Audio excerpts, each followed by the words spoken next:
जो आ रहे हैं हमारे पहले गेस्ट वो मेरी तरह ही हैं, अभी भी रिटायर हुए हैं। चलिए मिलते हैं उनसे।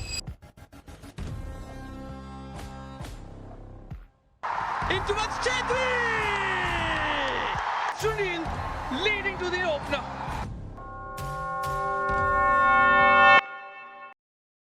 पहले आपने कैप्टनसी छोड़ दी, फिर रिटायरमेंट ले ली। थोड़ा और खींच लेते यार, थोड़ा और पुश कर लेते। अंदर से कभी कभी तो खुजली होती है यार कि काश थोड़ा और खेल लिया होता। वो परेशानी और वो जद्दोजहद बीच में चलता रहेगा, बट बाय लार्ज ठीक किया मैंने यार। कभी लाइफ में दोस्त ऐसा हुआ कि दिल की और दिमाग की आवाज़ में लड़ाई हो रही हो? आई थिंक जो दिल की एको होती है ना, वो ये बहुत इंस्टिंक्टिव चीज़ आती है कि मन में आ गया, अब करना है। मैं आपको आज बोलूँ कि हाँ भाई चढ़ जा, और क्या पता कुछ बहुत गलत हो जाए, तो मुझे पता नहीं सही जवाब क्या है। 19 साल की उम्र में अपनी कोच की बेटी को डेट करना। पहले एक बात बता, क्या सोच रहा था भाई? बहुत ही अर्ली ये जान लेना कि वो हमारी कोच की बेटी है, बहुत डरावना था मेरे लिए। 100% इंस्टाग्राम में रील दिखता होगा, नहीं सच बता। अरे मैं मीम बहुत दिखता था यार, कॉमेडी वाले, एकदम बोरी जिंदगी जीता है। बट अगर किसी और ने ये चीज़ करना हो, कैसे करे? ब्लूप्रिंट नहीं है मेरे पास, बहुत सब्जेक्टिव है। मैं कैसे करता हूँ, मेरे लिए नेक्स्ट 10 दिन का गोल बहुत इंपॉर्टेंट है। और जब इन सब के बाद फेलियर आता था तो कैसे रिएक्ट करता था? पहले रोता हूँ, फिर दुखी होता हूँ, एक बार बेवकूफ़ी में लोगों को ब्लेम करता हूँ।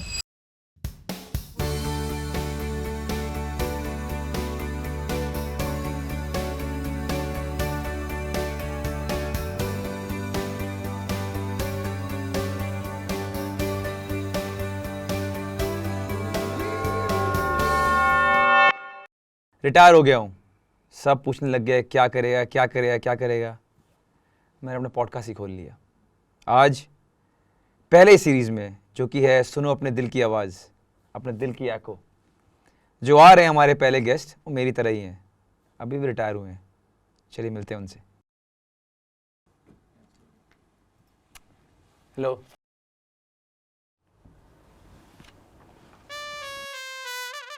दोस्त, सबसे पहला सवाल, कैसे हो आप? मैं ठीक हूँ यार दोस्त। कल थोड़ा परेशान था क्योंकि हम लोग national team we played against Mauritius yesterday in Hyderabad, थोड़ा मिस किया, थोड़ा अजीब लगा, बड़ा आज ठीक हूँ। चलो मान लिया आप खुश हो, पर मुझे एक तकलीफ़ है। पहले आपने कैप्टनसी छोड़ दी, मैं कहा चलो कोई नहीं, फिर रिटायरमेंट ले ली। अरे इतना भी क्या अपने बारे में सोचना है यार, हमारे बारे में सोचो। हम सारे अपनी उम्मीदें बांध के रखे थे आपसे, थोड़ा और खींच लेते यार, थोड़ा और पुश कर लेते। चलो मैं सवाल पूछता हूँ आपसे, लगा लो अगर उस मोड में मैं रिटायर नहीं करता, और लग रहा आपकी बातों से आप मेरे फ़ैन हो, और मुझे कोई साइन से खुदा न खास्ता इंजरी हो जाती और मुझे रिटायर करने का मौका नहीं मिलता, वो दुख सोचिए कि जिसने 19 साल खेला और उस टाइम पर रिटायर नहीं किया और उसे कुछ हो गया और उसके बाद मौका ही नहीं मिला रिटायरमेंट का, वो दुख सोचिए। तो इस तरह सोचना, बिकॉज मैं भी हेल्दी हूँ और आपको लग रहा है कि और खेलना चाहिए था, आसान है, पर बहुत सोच समझकर, बहुत चीज़ों को मद्देनज़र रखते हुए ये डिसीजन लिया था। और मुझे परेशान मत करना यार, मैं खुश हूँ ना। तो बार बार सवाल पूछेगा, मुझे बार बार दुख होगा, क्यों चाहता ऐसा हो? चलो ये तो समझ गया मैं, and it make sense injury के बारे में, पर मेरा क्या होगा? मैं और मेरे जैसे बहुत लोग तो तुझे देखने आते थे मैच में। आप मुझे स्टेडियम में आकर मैच मेरा देखते थे, अब मैं आपके साथ स्टेडियम में मैच देखता हूँ यार। बड़ा बेहतरीन वक्त आने वाला है, टेंशन मत ले। देख तेरे को भी पता है, मुझे ही पता है, जब तू छोटा था तो तेरे डैड तेरे साथ बहुत टाइम रह नहीं पाए, उनको अपनी तकलीफें थी, अपना काम था। अब आज तू कह रहा है कि तेरे पास बहुत टाइम है अपने बच्चे के लिए, क्या डिफरेंस है? तेरी फीलिंग क्या है इस बारे में? उस टाइम पे इतना अजीब लगा नहीं, बिकॉज मेरे साथ साथ के सारे बच्चों के डैड है ना, हम एक आर्मी बैकग्राउंड से आए हैं और सारे के जो डैड्स हैं वो इधर उधर पोस्टेड थे, तो ऐसा नहीं लगा कि कोई तकलीफ़ है या कुछ अजीब हो रहा है। और आई थिंक बचपन में क्या होता है ना कि अगर फॉर एग्ज़ाम्पल अगर आपको कुछ खाने के लिए चॉकलेट ना मिला हो और आपके दोस्त यार 10 आदमी को मिल गया हो, आपको बहुत दुख लगेगा, पर किसी को नहीं मिल रहा हो, क्या दुख, क्या पता आपको? तो बिकॉज ऐसा नहीं था कि बाकी के डैड्स घर पे थे और मेरे नहीं थे, तो वो अजीब लगना या दुख लगना कभी फील नहीं हुआ उस टाइम पे। पर आज जब मैं सोचता हूँ, हाँ यार काश डैड को थोड़ा और वक्त मिलता, पर उनकी ये मजबूरी थी कि उनको जाना ही था। आज जब मैं खुद एक डैड बना हुआ, मुझे पता है कि कुछ चीज़ें हैं जिनके लिए जाना अनिवार्य है, लेकिन आपके इमोशंस सेकेंडरी हो जाते हैं। यार मुझे मेरे बच्चे के साथ टाइम स्पेंड करना है, मुझे अपनी बीवी को डिनर पे लेके जाना है, वो सेकेंडरी हो जाएगा बिकॉज आप नहीं जा सकते, आपको काम पे जाना है। तो ये वाली पार्ट अपने डैड के समझ में आती है अब। और उनका तो बहुत ही एक्सट्रीम था। आई थिंक जब वो उधमपुर, जम्मू, कारगिल ऐसी जगह पोस्टेड थे तो हम उनको साल में 1-1.5 महीने मिल पाते थे। But on the flip side जब वो आते थे तो चाहे किसी भी वक्त आए, दिवाली, होली, ईद, क्रिसमस एक ही टाइम पे होता था। उसके विपरीत अब जब मेरा बच्चा 1 साल का है और मैं नेशनल टीम से रिटायर हो चुका हूँ और ऐसे कागार पे खड़ा हूँ अपने लाइफ में जहाँ पर मेरे पास और वक्त है, अच्छा लगता है। और मैंने बताया ना कि बच्चे का जो फीलिंग है मेरे साथ रहने का बहुत लिमिटेड है। 5, 6, 7, 8 साल, मुझे पता नहीं कब वो बोलेगा डैड अब बस करो। तो तब तक I want to squeeze as much time as possible with my kid. चल फिर ये बता, ये जो ट्रांजिशन हुआ from being an active national team player और अब वो बाप जो अपने बच्चे के साथ टाइम स्पेंड करता है, वो कैसा रहा, उसके बारे में पता चल। मस्त फील करता हूँ यार। जिन जिन चीज़ों के लिए वक्त नहीं मिलता था, थोड़ा वक्त मिलता है। जब भी ये इंटरनेशनल फ्रेंडली डेट्स आते थे तो क्लब से स्ट्रेट में कंट्री को रिप्रेजेंट करने के लिए वहाँ चले जाता था। अभी मेरे पास 7 दिन की छुट्टी है, घर पे रहता हूँ 20 बच्चों के साथ। बच्चा 1 साल का हो गया, उसका बर्थडे मनाया, बर्थडे में प्रेजेंट था। बहुत सारे माइलस्टोन छूट गए थे यार। पहली बार जब वो खड़ा हुआ वो छूट गया था, पहली बार जब उसने कुछ बोला वो छूट गया था, पहली बार जब उसने रेंगना शुरू किया वो छूट गया था। बट एटलीस्ट उसके बर्थडे पे था, thanks to the fact that I have retired. तो ऐसी सिल्वर लाइनिंग ढूंढ रहा हूँ, अपने आप को तसल्ली दे रहा हूँ, क्योंकि अंदर से कभी कभी तो खुजली होती है यार कि काश थोड़ा और खेल लिया होता। वो परेशानी और वो जद्दोजहद बीच में चलता रहेगा। बट बाय लार्ज ठीक किया मैंने यार, सही टाइम पे किया। ठीक है, फिर एक बात बता, जितने भी छोटे छोटे माइलस्टोन होते हैं बच्चे को लेकर जो कि बहुत इंपॉर्टेंट होते हैं एक पेरेंट के लिए, क्या तूने वो मिस किया, तुझे को रिग्रेट है? रिग्रेट नहीं है, क्योंकि वो थोड़ा स्ट्रॉन्ग वर्ड हो गया। काश कि मैं होता, ऐसी फीलिंग आती है। बट जो चीज़ नहीं कर पाए वो गया, उसके बारे में ज़्यादा सोच के परेशान अपने आप करने का फ़ायदा नहीं है। वो कहते हैं ना, लाइफ में बहुत सारे स्ट्रेस बॉल्स रखे हुए हैं, खुद मत उसकी प्रोडक्शन करो। तो अभी खुश हूँ क्योंकि ऐसा मैं बताया कि अभी उनका बर्थडे सेलिब्रेट किया मैंने, साहबजादे का। घर पे ज़्यादा वक्त मिलता है और I am looking forward to it. जो छूट गया वो छूट गया। अब आने वाले टाइम पे जितना हो सके, एक वक्त आएगा जब ये छोटा सा जो बेटा है वो बड़ा हो जाएगा और ज़्यादा टाइम स्पेंड करना नहीं चाहेगा, क्योंकि मैं भी उस दौर से गुजरा हूँ। तो जब तक वो वक्त नहीं आता जहाँ मुझे बोलता है या सोचता है कि यार डैड छोड़ो ना यार, तब तक every minute of his that he wants to spend with his parents, I want to be there. Genuinely बता कितना डिफरेंस है जब पहले नहीं दे पाता था टाइम अपने बच्चे को और अब जब तेरे पास वो टाइम है। नहीं, मुझे तो बहुत सेटिस्फैक्शन मिलता है यार। ऐसा नहीं है कि मैं बोलूँगा अभी मैं पागल हो जाता खुशी से, पर जब मैं घर पे होता हूँ और when I am around my wife and my kid and now मेरे बच्चे की दोनों दादी नानी भी आई हुई है, एक बहुत सुकून मिलता है यार। ये मेरा साइड और उसका साइड जितना मैं जान पाया हूँ, ही डज अंडरस्टैंड कि ये डैड है। ही डज अंडरस्टैंड अगर मैंने चप्पल पहना हुआ है और मैं अगर लिफ्ट की तरफ जा रहा हूँ तो वो परेशान नहीं करता है, पर अगर मैंने जूते पहन लिए हैं 200% रोएगा। 1 साल का है, बट आई थिंक उसको ये नॉलेज आ गया है, या आई थिंक हैबिट से ये समझ गया कि अब ये जाने वाला है, तो बुरी तरह रोएगा कि मुझे लेके जाओ। बोल नहीं पाता है, जब हो सके उसको लेके जाता हूँ नीचे तक, ऐसे ही उसका दिल बहलाने के लिए, फिर ऊपर आ जाता है और मैं ट्रेनिंग चले जाता हूँ। तो ये छोटी छोटी चीज़ें हैं जो जब आपको मिलती है शायद आप उसको इतना तवज्जो नहीं दे पाते हैं, पर जब आपको नहीं मिलती है आप बहुत मिस करते हैं। तो इन सब छोटी छोटी चीज़ों को एंजॉय कर रहा हूँ और आई थिंक ही नोज़ कि डैड घर पे हैं अब। चलो सुनकर तो अच्छा लगा है, तो अपने बच्चे के साथ है। पर मुझे एक बात बता, बहुत सारे लोग जो सुन रहे हैं जो शायद अपने बच्चों को टाइम नहीं दे पाते हैं, 9 to 5 की नौकरी है, माँ भी काम कर रही है, बाप भी काम कर रहा है, उन्हें क्या बोलना चाहेगा? मैं तो बहुत खुशनसीब हूँ कि उनकी जो माता जी है मेरी धर्मपत्नी, वो घर पे रुक गई। उन्होंने डिसाइड किया कि मैं रहूँगी, और वो मेरे लिए बहुत सुकून वाली बात थी। अगेन हम बहुत फॉर्चुनेट भी हैं कि हम दोनों को जाकर काम करने की एटलीस्ट पैसे के लिए ज़रूरत नहीं थी, और जिन लोगों को करना पड़ता है उनके लिए मुझे मेरे दिल में हमदर्दी है, बिकॉज आसान नहीं है। जिन घरों पे दोनों मॉम और डैड को, माता पिता को जाके काम करना पड़ता हो ताकि घर चल सके, उनको अपने बच्चे को छोड़ के जाना कितना मुश्किल होगा, आई कैन इमेजिन। उम्मीद करता हूँ कि उनके घर में दादा दादी नाना नानी कोई तो हो एटलीस्ट।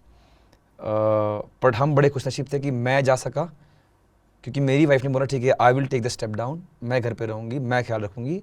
तो मेरे लिए बहुत सुकून वाली बात थी कि हाँ घर पे उसकी माँ उसके साथ है, शायद इसलिए मैं पीसफुली बाहर जा सका। तो शायद हर घरों को ये इतने खुशनसीब नहीं है हर घर। ये जो अभी की टेक्नोलॉजीज़ है ना बड़ी हेल्प करती है यार। इन टेक्नोलॉजी के बारे में बहुत बुराई और निंदा करता हूँ, बट ये फेस टाइम, ये जितने भी वीडियो कॉलिंग सिस्टम्स हैं बड़ी बेहतरीन चीज़ है यार। कि आप क्योंकि बेटे का शेड्यूल है, वो 7:30 बजे सो जाता है, उसके पहले एटलीस्ट उसकी शक्ल देख ली, कुछ बदमाशी कर रहा है उसकी आवाज़ सुन ली, तो दैट रियली हेल्प्ड। तो इन ऐसी चीज़ों से अपने आप को ठीक रखता था। और ये समझदारी भी थी कि काम करना भी इम्पोर्टेंट है, जो मैं कर रहा हूँ वो भी इम्पोर्टेंट है। तो ये बैलेंस बना के रखता था। कभी कभार बहुत दुख होता था, कभी कभार ठीक रहता था, पर वो आई एम प्रीटी श्योर हर एक बाप या हर एक माँ जो बाहर जाती है उन सब की दुविधा सेम है। कभी लाइफ में दोस्त ऐसा हुआ कि दिल की और दिमाग की आवाज़ में लड़ाई हो रही हो और तूने दिल की आवाज़ सुन ली या ना सुनी हो और उसका परिणाम कुछ निकला हो या ना निकला हो? कोई ऐसी बातें हैं? नहीं, ऐसे हर बार अपने मन में जो बात हुई उसको बयां करना मेरे लिए तो किसी के लिए पॉसिबल नहीं है। स्पेशली जब आप बड़े हो रहे हो, आपने हर बार ये कभी आप बयां कर पाए होंगे, कभी आपने नहीं किया होगा। एक इंसिडेंट मेरे दिमाग में आ रहा है। मैंने घर में बिना बताए स्कूल चेंज कर लिया, क्योंकि मुझे लगा क्लास 10th के बच्चे को कि स्कूल चेंज कर लिया जाए तो फुटबॉल में बेहतरी आएगी। जब मैं टीसी लेकर दूसरे स्कूल में एडमिशन लेकर आ गए घर पे, तब मैंने घर पे बताया, बहुत हंगामा भी हुआ, ये है वो है। पर आज जब मैं यहाँ बैठा हूँ तो जो लोग सुन रहे होंगे लगे रहे यार क्या मस्त स्टोरी थी, टीसी ले लिया, गया, प्लेयर बन गया वगैरह वगैरह। हर एक बार जब आप अपनी दिल की बात सुनोगे, ज़रूरी नहीं है कि उसका जो एंड रिजल्ट है वो परफेक्ट आए। बट लेकिन मेरा सवाल आपसे ये है, या जो भी सुन रहे हैं, कि जितनी बार आपने अपनी दिल की बात सुनी और जितनी बार आपने अपने दिल की बात दबा ली, उन दोनों का रिजल्ट देख लीजिए, मिल जाएगा आपको। अगर आप 10 साल के हो तो आपके पास डेटा कम होगा, अगर आप 18 साल के हो तो आपके डेटा ज़्यादा होगा कि इस वक्त मैंने अपने दिल की बात सुनी, इस वक्त मैंने दिल की बात दबा दी। तो थोड़ा एनालिटिक होकर डेटा देख लीजिए, कहाँ ज़्यादा फ़ायदा हुआ, कैसा फील हुआ, एंड रिजल्ट क्या था, अपने आप को जवाब मिल जाएगा। क्योंकि आपकी सिचुएशन क्या है मुझे पता नहीं। मैं आपको आज बोलूँ कि हाँ भाई चढ़ जा, और क्या पता कुछ बहुत गलत हो जाए, बहुत सारे बच्चे भी सुन रहे हों, तो मुझे पता नहीं सही जवाब क्या है। आप खुद देख लीजिए, जब जब आपने अपने दिल की आवाज़ सुनी है और जब आपने नहीं सुनी है, उसका एंड रिजल्ट क्या हुआ था, आपको अपने आप जवाब मिल जाएगा। 19 साल की उम्र में अपनी कोच की बेटी को डेट करना, पहले एक बात बता, क्या सोच रहा था भाई, क्या था तेरे दिमाग में? और जो सुन रहे हैं जितने भी लोग, उन्हें क्या करना चाहेगा? बहुत ही अर्ली ये जान लेना कि वो हमारी कोच की बेटी है, बहुत डरावना था मेरे लिए। बट वो कहते हैं ना कि दिल की इको में था कि ठीक कर रहे हैं, और दिल में ये भी था कि खुद ने कुछ गलत नहीं करना है। एंड आई थिंक वो उन्होंने देख लिया, लेटर ऑन उनकी फैमिली ने देख लिया, और अब तो हमारी शादी होगी, हमारा एक बच्चा भी है। तो जो हम इस जनरेशन की बात कर रहे हैं, वैसे तो मेरे को ज़ीरो नॉलेज है रिलेशनशिप के बारे में, बट अगर कुछ ले सको, अपने आप पे ध्यान दो, अपने आप को बेटर करने की कोशिश करो, बाकी वो अगला इंसान भी वो करेगा और रिलेशनशिप बेटर हो ही जाएगी। वही मैंने किया, वही मेरी धर्मपत्नी ने किया, एक दूसरे पे काम करते रहे, तेरी गलती तेरी गलती तेरी गलती कम किया, और हाँ मेरे में ये गलती है, मैं सुधार लेता हूँ या मैं सुधार लेती हूँ, करते करते आपस को एक दूसरे को सुधारते हैं। चलो मुझे तो पता है, हम दोनों के बीच की बात है कि तेरा माइंडसेट क्या है, एकदम बोरी ज़िंदगी जीता है, सेम चीज़ एवरीडे करता है। बट अगर किसी और ने ये चीज़ करना हो, कैसे करे, कहाँ से लाया ऐसा माइंडसेट? दोस्त एग्जैक्टली क्या गोल सेट करना, कैसे करना, कोई ब्लूप्रिंट नहीं है मेरे पास, बहुत सब्जेक्टिव है। मैं कैसे करता हूँ, मेरे लिए नेक्स्ट 10 दिन का गोल बहुत इंपॉर्टेंट है, तो मैं गोल्स छोटे रखता हूँ, तो मेरे लिए वो अचीव करना ईजी हो जाता है। मेरे लिए एवरी डे कल क्या करने वाला हूँ, ये मेरे लिए जानना मेरी लाइफ को ईजी बनाता है। तो आज से 6-8 महीने बाद मैं कहाँ आऊँगा, क्या सोचूंगा, क्या करूँगा, मुझे पता नहीं, बट कल मुझे 6 बजे उठना है, कल मुझे 6:15-10 पेज पढ़ने हैं मिनिमम, कल मुझे 6:30 बजे एंकल का मोबिलिटी करना है, 7 बजे अपने बच्चे को गुड बाय बोल के मैं ट्रेनिंग पे जाऊँगा, 8 बजे रिपोर्टिंग, अगर नहीं पहुँचा तो 500 रुपये फ़ाइन है, और 8:45 ट्रेनिंग स्टार्ट है। ये मेरा कल का शेड्यूल है और मैं इस पर ध्यान देता हूँ। बहुत छोटी चीज़ लगेगी, बट ऐसी मैं लाइफ जीता हूँ। तो नेक्स्ट 10 दिन का ट्रेनिंग शेड्यूल मिलता है हमें, उस ट्रेनिंग के हिसाब से फिर बीच में मैंने बताया कि मेरी माँ और मेरी सासू माँ भी आई हुई है, उनके साथ भी टाइम स्पेंड करना है। ये ऐसे निकाल के मैं अपने शॉर्ट टर्म गोल्स रखता हूँ। और जो लॉन्ग टर्म गोल है वो थोड़े दूर वाले हैं कि लगा लो ऐसा कुछ इंसान बनना है, या ऐसे कुछ ट्रॉफीज जीतनी है, या ऐसा कुछ करना है, और वो बहुत ही स्पेसिफिक नहीं है। उनकी तरफ भागता हूँ, दौड़ता हूँ, पर जिस तरह मेरा काम चलता है वो शॉर्ट टर्म गोल्स। गोल्स इसलिए इंपॉर्टेंट है मेरे हिसाब से, अगेन, जा कहाँ रहे हो आप।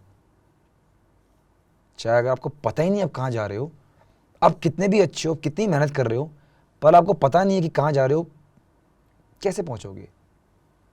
क्योंकि है तो हम सब इंसान ना, अपने आप को हम दूसरों से बहुत तोलते हैं। अगर आप अकेले और कोई इंसान नहीं है, आप कुछ करोगे ही नहीं। उसकी अच्छी गाड़ी, आपको फ़र्क पड़ता है।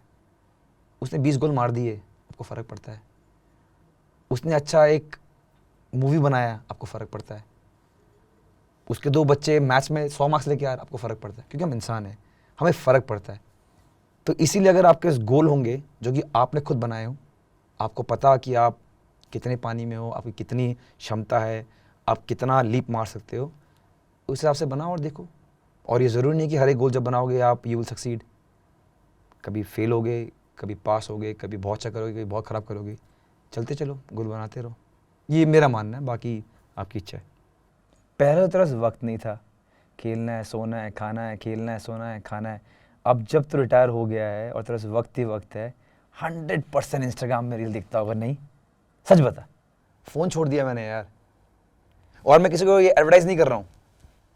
मैंने अपने बच्चे के जन्म पे अपनी बीवी को कहा कि मैं फ़ोन छोड़ दूंगा इसके बर्थडे पे।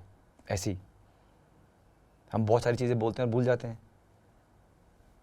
तो ध्रुव के बर्थडे के सेलिब्रेशन की प्लानिंग चल रही थी, तो बीवी ने याद दिलाया, अरे आपने कहा था फ़ोन छोड़ दोगे। तो मैंने, ब्रांड का नाम नहीं लूँगा, 900 रुपये का फ़ोन खरीदा है जिसमें ऑन और ऑफ बटन है। अगेन लोगों को लगेगा साला ये तो रोबोट की तरह जीता है, बट सिर्फ ये इसलिए किया कि मेरा बेटा जब घर पे नहीं सो रहा है वो मुझे फ़ोन के साथ नहीं देखेगा। सिंपल। एक आध बार क्या हुआ, फ़ोन पे था, लैपटॉप पे था, बच्चा आया, खेल रहा था और उसके थोड़ी में लगने वाला था, और मुझे अपना पर इतना गुस्सा आया कि यार हर 2 घंटे में नैप लेता है ये, 2 घंटे ही आता हमारे पास खेलने के लिए, उसमें भी मैं कुछ काम कर रहा था। तो मैंने फ़ोन छोड़ दिया। अब क्या करता हूँ, उसके नैप टाइम पे, जो कि दोपहर को 2 से 4 है, कभी 1 से 3 है, उस टाइम पे ऑफिस रूम में जाता हूँ, फ़ोन निकालता हूँ, सारे काम करता हूँ। एक तो सारा OTP सारा ये फ़ोन पे आ गया, अब वो काम निपटाता हूँ। और जब वो उठता है दोबारा, तो मेरे पास वो 900 वाला फ़ोन है, और रिंगर ऑन पे रखता हूँ कि किसी को इमरजेंसी होगी तो फ़ोन कर लेगा या कर लेगी। और रात को वो सोता है वो 7:45, 8 से 9 अगेन काम करता हूँ। आपके मैसेजेस आते हैं कि ये शूट करना है वगैरह वगैरह, उनके जवाब देने होते हैं, बस। और ये ट्राई करूँगा कि जितना कम हो सके फ़ोन यूज़ करूँ। एक बार मैंने देखा 3 घंटे 45 मिनट मेरा स्क्रीन टाइम था यार, और मैं सोच रहा था कि यार मुझे कुछ बड़ा करना है लाइफ में, और मैं 4 घंटे ऐसे ही कर रहा हूँ, और फिर मैं रोता हूँ कि यार वक्त नहीं मिला आज। तो वो हिट हुआ कि अभी जब 4 घंटे तू यही कर रहा है तो तेरा वक्त कहाँ से होगा। तो अब मेरा स्क्रीन टाइम हो गया, पिछले बड़े प्राइड से बोल रहा हूँ ये चीज़, 49-47 मिनट में ले आया हूँ। जब ज़रूरत है तो फ़ोन यूज़ करता हूँ, वरना 900 रुपये का फ़ोन है, भेज दूँगा लिंक आपको। अरे मुझे मत ज्ञान बांट भाई, मैं खुश हूँ अपने में, मुझे चाहिए सब चीज़ें। चल मैंने मान लिया तूने सब कुछ छोड़ दिया, पता नहीं क्या बनना है तेरे को, पर कभी तो मन करता होगा कुछ देखने का, कोई रील, कोई मजाक, कोई हंसी मजाक, कुछ तो देखता होगा भाई। यार जब से आपने कहा ना नेटफ्लिक्स, मैंने नहीं कहा, इन्होंने कहा, तब से क्या हो गया, मूवी कम हो गया है बट सीरीज़ ज़्यादा हो गए हैं। और उसका पूरा दामोदार मेरी बीवी के ऊपर है। रिमोट की मालकिन वो है, वो लगाती हैं, और मोस्ट ऑफ टाइम्स वो ऐसा कुछ लगाती हैं जो एंटरटेनिंग है। वो देखते हैं, विच इज़ 7:30 शार्प, ज़्यादा सोने चले जाते हैं, तो 8 से लेकर 9:30 साढ़े 9 तक कुछ देखते हैं हम लोग, what ever she wants. And पर हॉल नहीं गया हूँ बहुत साल से। अब पता क्यों बता रहा हूँ, मेरी बीवी कंप्लेन कर रही थी, हम तो मूवी देखने जाते ही नहीं, ये वो। मैंने कहा 1 घंटा आप ट्रैफिक में जाओगे, 3 घंटे हॉल में बैठोगे, फिर 1 घंटा ट्रैफिक में निकलोगे, 5 घंटा कहाँ है आपके पास। फिर वो गुस्सा हो जाती है, फिर अगले दिन की लड़ाई फिर स्टार्ट। अरे मैं मीम बहुत देखता था यार, कॉमेडी वाले, क्या होता है ना, आप एक देखोगे, जैसे मैंने एक देखा था जहाँ पर जितने भी खराब फॉल है स्कूटर में और बेचारे तो उसके बाद अब वो कॉमेडी रील देखते रहो और कुछ मेरे फ्रेंड सर्कल्स हैं, हमें बड़ा मज़ा आता है। नो लोगों की परेशानी पे हंस रहे हैं हम, बट या हम रील्स बहुत शेयर करते थे एक दूसरे के साथ डिफरेंट प्लेटफॉर्म्स में। या बहुत जगह मैंने तेरे को देखा है बोलते हुए कि कोच सबसे इम्पोर्टेंट आदमी एक टीम में, बट एज ए कैप्टन तुझे कभी बर्डन फील नहीं हुआ? 14-15 साल कभी फील नहीं हुआ? हाँ, फिर अपना वो कहता था कि थोड़ा स्टेप बैक ले ले, क्योंकि ना दोस्त कोई भी जब आप कैप्टन बनते हो, स्पेशली जब आप कंट्री कैप्टन बनते हो, तो कोई भी गिवन काम नहीं है कि आपने एज ए कैप्टन ये करना है। जो दायरे बहुत बड़े हैं, कभी आपको बहुत सारे काम करने हैं, कभी आपको कम काम करना है, कभी पहिया ठीक चल रहा है तो आपको नई छेड़खानी करनी है। तो कभी कभी मैं सोचता था कि मैं खुद ही ज़्यादा प्रेशर ले रहा हूँ, खुद ही ज़्यादा सोच रहा हूँ। तो उन टाइमों पे मैं सोचता था कि just step back, things will be fine, सब अपना काम कर रहे हैं, ठीक है। जब ज़रूरत नहीं है तो मत इतना प्रेशर ले। फिर अपना को बोलता था कि जब तूने ये अपने आप से बात कर ली है तो दोबारा फिर इस चक्र में कैसे पड़ गया? तो हर एक 3-4-5 महीने में you find your self getting over involve. तो हमारे स्पोर्टिंग फुटबॉलिंग कल्चर में उनको पता है कि मैं थोड़ा ऐसा इमोशनल हूँ, तो वो मेरी फाइट हरदम रहती थी कि कम इन्वॉल्व हो, जहाँ ज़रूरत नहीं है ठंडा रहे, सब ठीक हो जाएगा। या तूने इतनी मेहनत की, तेरी चीज़ें सुन पढ़ के हम बोर हो गए, ये खाता था वो खाता था इतना सोता था, और जब इन सब के बाद फेलियर आता था तो कैसे रिएक्ट करता था? पहले रोता हूँ, फिर दुखी होता हूँ, कभी कभार बेवकूफ़ी में लोगों को ब्लेम करता हूँ, उसके काम पे लग जाता हूँ। बट बिकॉज 40 का हो गया हूँ और इतने ज़्यादा फेलियर देख लिए हैं, ये समझ गया हूँ कि यही लाइफ है। आज कंधे पे हूँ लोगों के, चेत्री, कल माँ बनी गाली खा रहा हूँ, फिर कंधे पे हूँ, फिर गाली खा रहा हूँ, फिर कंधे पे हूँ। इतनी बार हो गया है कि अब इन चीज़ों से अपने आप को दूर कर पाया हूँ कि ये तो होता ही रहेगा, चाहे फुटबॉल हो चाहे वो लाइफ में भी। Because I have lived 40 years now, ऐसी बहुत सारी चीज़ें हो गई जो बहुत बेहतरीन थी, बहुत ख़राब थी, बहुत दुखदाई थी। तो ये समझ गया हूँ कि भाई ये ऐसा ही है। थोड़ी किताब पढ़ता हूँ, थोड़े बूढ़े लोगों से बात करता हूँ, उन्होंने भी यही बताया कि आप कोई भी हो, कितने भी लकी हो या कितने भी अनफॉर्चुनेट हो, लाइफ ऐसे चलता रहेगा। तो अपने आप को डिटा सकता हूँ। फेलियर को लेकर तेरी राय क्या है कि एक पॉजिटिव इमोशन है तेरे लिए या एक नेगेटिव इमोशन है? उस वक्त नहीं, तब तो रोता हूँ, बोला तो तब रोता हूँ या लोगों को ब्लेम करता हूँ कभी कभार जब बहुत ज़्यादा नेगेटिव होता हूँ।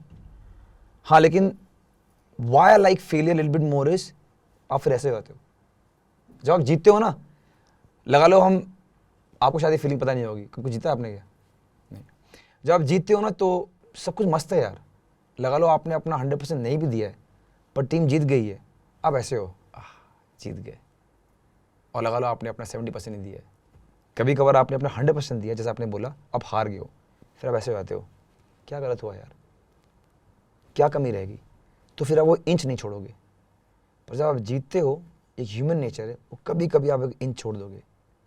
जो इंच नहीं छोड़ते हैं वो जोकोविच है, जो इंच नहीं छोड़ते हैं वो फेडरर है, जो इंच नहीं छोड़ते वो मैरी कॉम है, विराट कोहली है, जो भी है। पर कभी कभार ऐसा होता है, मैंने लाइफ में फेस किया कि जब आप जीत रहे हो तो ठीक है यार, जीती तो रहे हैं, पर जब आप हारते हो तो आप फिर ऐसे हो जाते हो, क्या रह गया दोस्त, क्या कमी रहेगी? तो इसलिए फेलियर मेरे लिए, इसलिए फेलियर इंपॉर्टेंट है। चलो ये बात समझ में आ गई फेलियर के बारे में।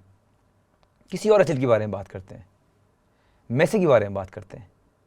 सबने देखा कि वो एक वर्ल्ड कप हारा, फिर जाके वर्ल्ड कप जीता। तेरी क्या फीलिंग थी, तुझे कैसा लगा? I was really happy for him. ना मेरा बंदा, ना मेरा दोस्त, ना मेरा देश, पर पता नहीं क्यों मैं बहुत खुश था। अब मुझे ये पता है कि मेरे साथ बहुत सारे लोग खुश थे।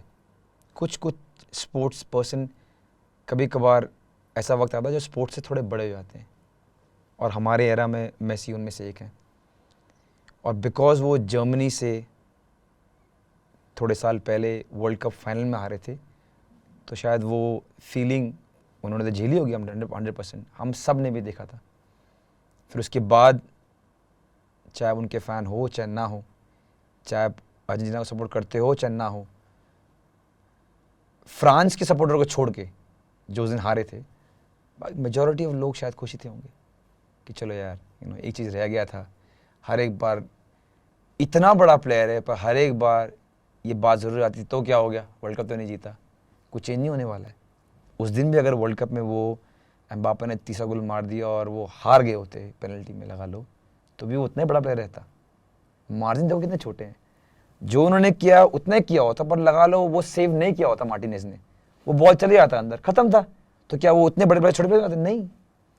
पर फिर हम इंसान हैं, हमें बात करने की बड़ी चुल है, ओपिनियन देने की बड़ी चुल है, तो हम बोलते हैं अरे यार वर्ल्ड कप तो नहीं जीता। तो उनके लिए एज अ फैन शुक्र है कि वो जीत गया, and I am pretty sure around the world बहुत सारे लोग खुश हुए थे उनके लिए। अगर तू फुटबॉल प्लेयर नहीं बनता, मान ले, तो क्या करता फिर? यार इतने साल मेहनत की ताकि जॉब ना करना पड़े। बड़ा अंडरस्टैंड है क्वेश्चन। अगर मुझे ये बड़ा पेचीदा सवाल पूछ लिया यार, आपसे उम्मीद नहीं थी इतने अच्छे सवाल की। कुछ तो स्पोर्ट्स रिलेटेड होगा, अगर दायरा और छोटा कर लूँ, फुटबॉल से रिलेटेड जो भी मेरे आइडियाज़ हैं वो दे पाऊँ, कुछ चेंज ला सकूँ, कुछ चीज़ें बदल सकूँ देश में। एग्जैक्टली क्या मुझे पता नहीं अभी, और जो मन में आया वो बोलना नहीं चाहता अभी कि फिर मुफट लगूंगा। बट कुछ फुटबॉल से रिलेटेड कुछ माइन्यूट चेंज कर सकूँ ग्रास रूट लेवल से ही, कुछ ऐसा सिस्टम लाऊँ। तो मैं आपको बड़ा दायरा देता हूँ, कुछ ऐसा सिस्टम लाऊँ कि या हेल्प करूँ या पार्ट बनूँ इस सिस्टम का, जहाँ कोई भी बच्चा या बच्ची जो अच्छा है फुटबॉल में स्लैश स्पोर्ट्स में, उसको राइट टाइम पे मौका मिले। कोई बच्चा बच्ची ऐसा ना रहे हमारे देश में, यार मैं कुछ बन सकती थी, मुझे मौका मिला होता तो मैं कुछ बन सकता था, ये ना रहे। कि जो भी बच्चा बच्चा, I am talking about crazy dream, ये कर पाना 1.4+ बिलियन की जनसंख्या में बहुत मुश्किल होगा, क्लोज टू नामुमकिन, बट काश की हो सके हमारे देश में। 6 साल की बच्ची है अंडमान में, 8 साल का बच्चा है जम्मू में, 7 साल की बच्ची है त्रिवेंद्रम में, अच्छी है, अच्छा है, खेलना चाहते हैं, उनको राइट टाइम पे आइडेंटिफाई कर पाए हम लोग, और फिर right training, right schooling, right education, right coaching दे पाए। अगर वो हमने हासिल कर लिया, आई विल थिंक कुछ बड़ा किया मैंने लाइफ में अपने। वैसे तो लोग थक गए हैं, मैं भी थक गया हूँ, पर अपनी तारीफ ही कर ले। चल ये बता, what's the best thing about Sunil Chhetri? ये वाला पार्ट मेरी बीवी को दिखाना मत। I work hard, I will not, कहते ना कटिंग कॉर्नर्स, चोरी नहीं करूँगा। ऐसा नहीं कि हर बार जीतूंगा, बट मेहनत करूँगा। और बहुत कम लोग होंगे जो शायद उस डिपार्टमेंट में मुझे हरा पाए। मेरे से अच्छे बहुत प्लेयर आएंगे भी, हर एक चीज़ में मेरे से अच्छे होंगे, है भी, थे भी, होंगे भी, बट आई वर्क हार्ड। कुछ करना है तो करना है। फंस गया ना? ये तो एक चाल थी यार, ये सवाल पूछने के लिए। Tell me one thing that is bad about Sunil Chhetri. इस सवाल के लिए आपको मेरे आसपास के लोगों को बुलाना पड़ेगा। बहुत सेल्फ सेंटर्ड हूँ, बहुत अपने बारे में सोचता हूँ, अपना सोना, अपनी नींद, अपना खाना, अपना ट्रेनिंग। इसलिए जो मेरे साथ रहते हैं उनके लिए थोड़ी तकलीफ है। मैच हार गए हैं तो बाहर नहीं जाएंगे, 9 बज के बाहर खाना नहीं खाएंगे, 6 बजे उठना है, उठना ही तो है, छोड़ना है, यही करते हैं। तो जो साथ रहते हैं, और मैंने फील भी किया है, एंड सबसे ज़्यादा मेरी वाइफ, उनको ये कभी कभार झेलना पड़ता है। बट बिकॉज मेरी वाइफ मेरी फ़ैन भी है, मंडे, वेंसडे, थर्सडे, फ्राइडे झेल लेती है, संडे हम रेस्ट लेते हैं, सैटरडे कभी कभार गुस्सा हो जाती है कि आसान नहीं है ऐसे इंसान के साथ रहना। और वो भी ये मानती है कि शायद जब फुटबॉल कम्प्लीटली छोड़ दूंगा क्लब के लिए खेलना, तब थोड़ा ऐसा इंसान ना रहूं, थोड़ा मिल बांट के रहने की कोशिश करूं, थोड़ा आप, थोड़ा मैं, थोड़ा 1 बजे तक नेटफ्लिक्स, थोड़ा बाहर जाना, थोड़ा मूवी देखना।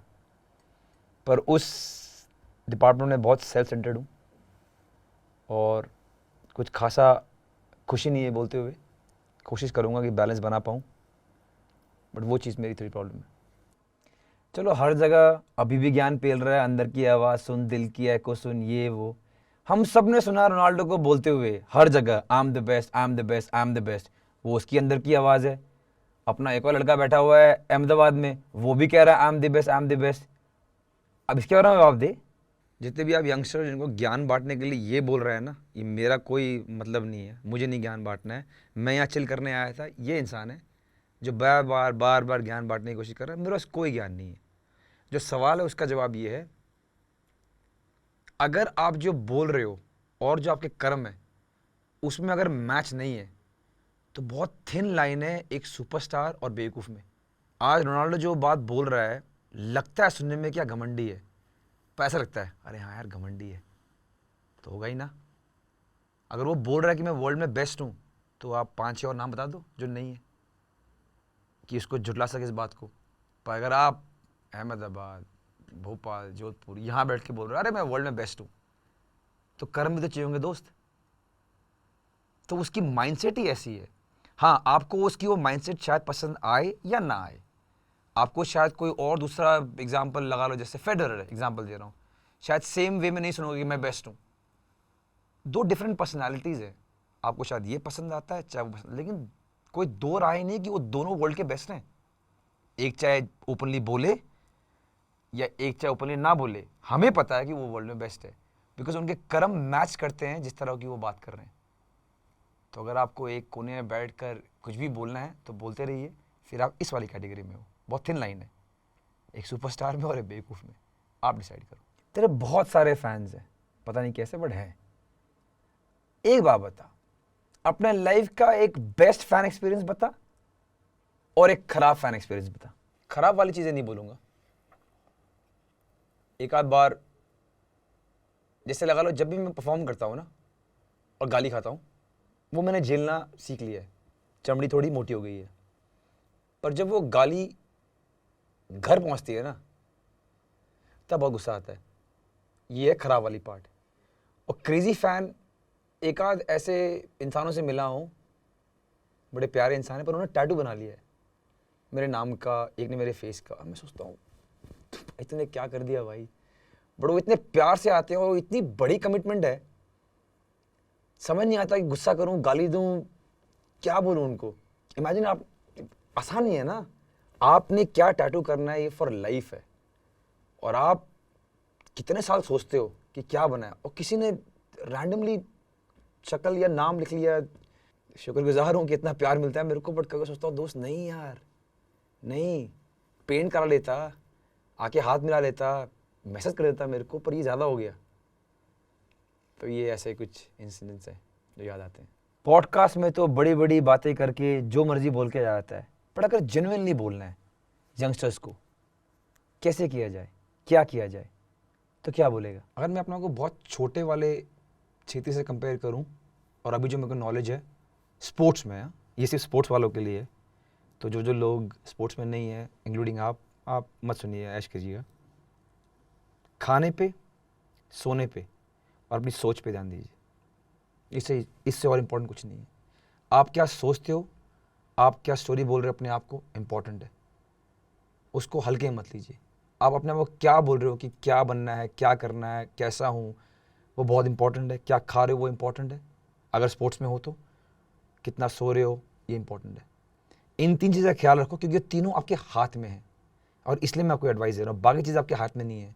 कोच क्या सोचता है, आपको कितना चांस मिलेगा, खुदा न खास्ता आपको इंजरी होगी, कहीं पर आपको पहुँचना पहुँच नहीं पाए बिकॉज ऑफ वेरियस रीजन्स, ये आपके हाथ में नहीं है। पर आप क्या खाते हो, कितना सोते हो और क्या सोचते हो, ये आपके हाथ में है। इसे मत छोड़ो अगर स्पोर्ट्स में कुछ करना है तो, वरना आपकी तरह समझेगा वैश करो। जब तू छोटा था कौन थे तेरे आइडल्स, किसको देखता था, किसके जैसा बनना था? जब तक घर में केबल टीवी नहीं आया था तब तक डोमेस्टिकली बाईचुंग भाई, आई एम विजयन, मेरे अपने डैड, मेरी मॉम, ये थे मेरे आइडल। डैड की तरह बनना चाहता था, मॉम की तरह खेलना चाहता था। मॉम बहुत स्किलफुल थी हर एक चीज़ में। फिर डीडी स्पोर्ट्स में कभी कभार डोमेस्टिक फुटबॉल के क्लिप्स आते थे, तो आई एम विजयन और बाईचुंग भाई बहुत बड़े फेवरेट थे हमारे घर पे। फिर जब केबल टीवी आने लग गया, ESPN, स्टार स्पोर्ट्स, तब बहुत प्रभावित हुआ मैं Ronaldo, phenomenal Brazil, Thierry Henry, Wayne Rooney, इनको बहुत दिखता था, इनसे बड़ा सीखने को मिला। पर थोड़ा लेट आया ये। पहले स्टार्टिंग में डैड, मॉम, बाइचुंग भाई, आम भाई, और तब से अभी भी ऐसा ही हूँ। कुछ भी अच्छा कोई कर रहा हो, उनसे कुछ सीख लो, फिर कुछ और कुछ सीख लो, ऐसे ही अपने को बेहतर करते रहो।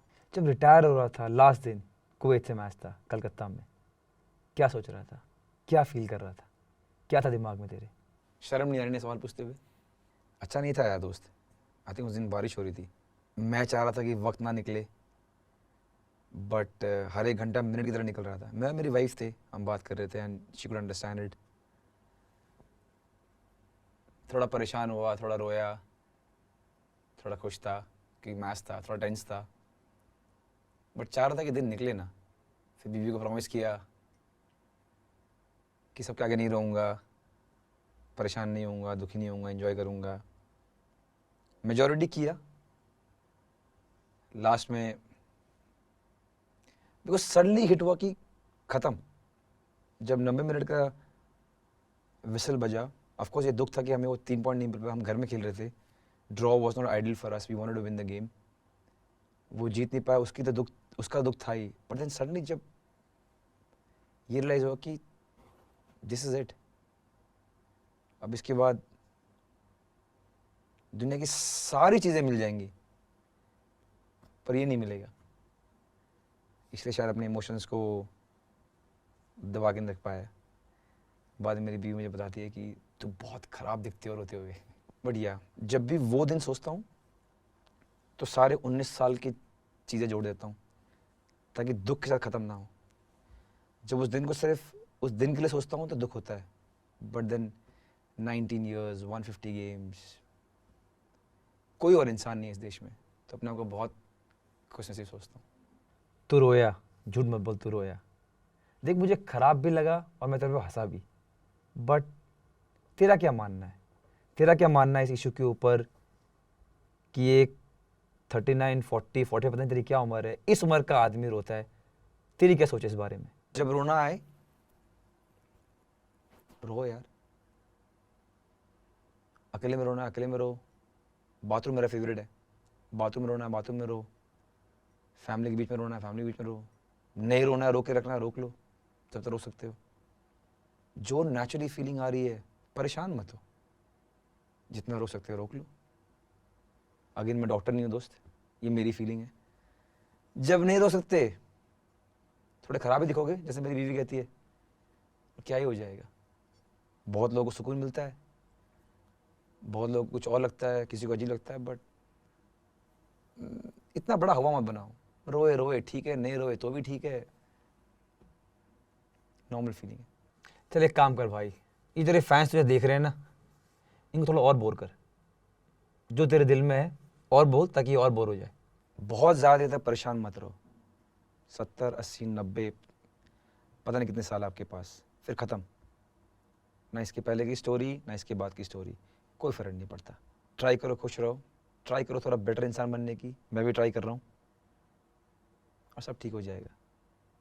बहुत ख़राब भी हो गया तो भी अगले दिन ठीक हो जाएगा। 70, 80, 90 उतने साल है हमारे पास, फिर दी एंड। यार दिल से बात बोलूं, बहुत मज़ा आया यार, जेन्युइनली बहुत मज़ा आया, दिल से बोल रहा हूँ, थैंक यू।